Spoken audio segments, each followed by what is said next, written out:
సర్కారు నిర్ణయాన్ని విమర్శిస్తూ సామాజిక మాధ్యమాల్లో పోస్టు పెట్టిన సిఐడి పూర్వ విభాగ అధిపతి పివి సునీల్ కుమార్ పై విచారణ చేపట్టాలని రాష్ట్ర ప్రభుత్వం నిర్ణయించింది.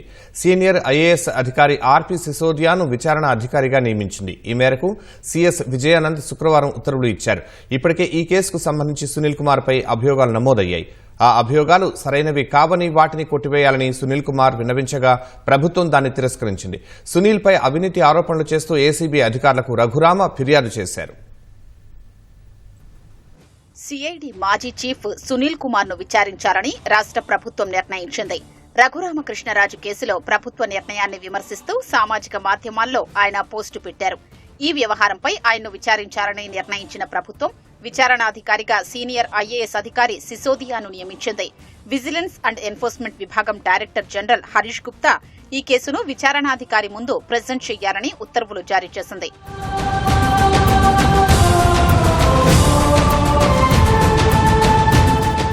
రాజద్రోహం కేసులో అరెస్టైన తనను పోలీసు కస్టడీలో హతమార్చేందుకు యత్నించారంటూ శాసనసభ ఉపసభాపతి రఘురామకృష్ణరాజు గుంటూరు నగరపాలెం పోలీసులకు ఫిర్యాదు చేశారు.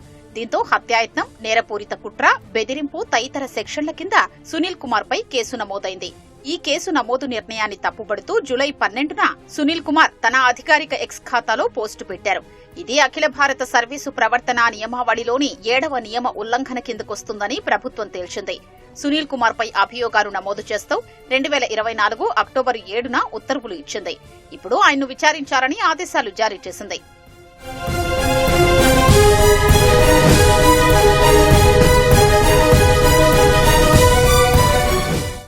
అగ్రిగోల్డ్ బాధితులకు గత వైసీపీ ప్రభుత్వం ప్రకటించిన ప్యాకేజీ మొత్తాన్ని అప్పటి సిఐడి విభాగాధిపతి పివి సునీల్ కుమార్ దుర్వినియోగం చేశారంటూ శాసనసభ ఉపసభాపతి రఘురామకృష్ణరాజు శుక్రవారం అవినీతి నిరోధక శాఖ డైరెక్టర్ జనరల్ అతుల్ సింగ్ కు ఫిర్యాదు చేశారు.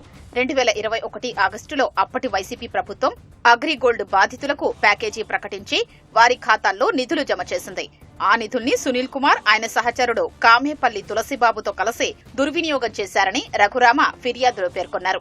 బాపట్ల జిల్లా జే పంగలూరు మండలం రామకూరులోని 96 మంది నకిలీ అగ్రిగోల్డ్ బాధితుల ఖాతాలకు ప్యాకేజీ సొమ్ము జమ చేసి వారి నుంచి 15,000, 20,000 చొప్పున సునీల్ కుమార్, తులసిబాబు వసూలు చేశారని రఘురామ పేర్కొన్నారు.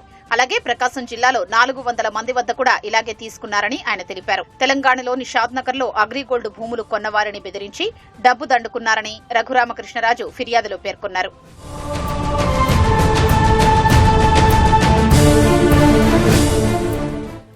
సునీల్ కుమార్ సిఐడి విభాగాధిపతిగా ఉన్న సమయంలోనే గుజరాత్ కు చెందిన అడియాన్స్ టెక్నాలజీస్ కంపెనీకి 1,50,00,000 విలువైన ఓ పని అప్పగించారు. దాన్ని ఆ కంపెనీ 9 లాజిక్ టెక్నాలజీస్ కు సబ్ కాంట్రాక్ట్ ఇచ్చింది. తొలి విడతగా 75 లక్షలు 9 లాజిక్ టెక్నాలజీస్ కి సునీల్ కుమార్ చెల్లించారు. తర్వాత ఆ సంస్థ పేరుతో ఓ బ్యాంకులో నకిలీ ఖాతా తెరిచి మిగిలిన 75 లక్షలు దానికి మళ్లించారు. వాటిని తిరిగి వివిధ ఖాతాలకు సునీల్ కుమార్ గ్యాంగు మళ్లించిందని రఘురామ ఫిర్యాదులో పేర్కొన్నారు. అనంతరం 9 logic technologies company CEO Kanneganti Pradeep ఆయన భార్యను సిఐడి కార్యాలయానికి పిలిపించి తప్పుడు నార్కోటిక్ కేసు నమోదు చేస్తామంటూ బెదిరించారు. ఆయన నుంచి ఆ 75 లక్షలు వసూలు చేశారన్నారు.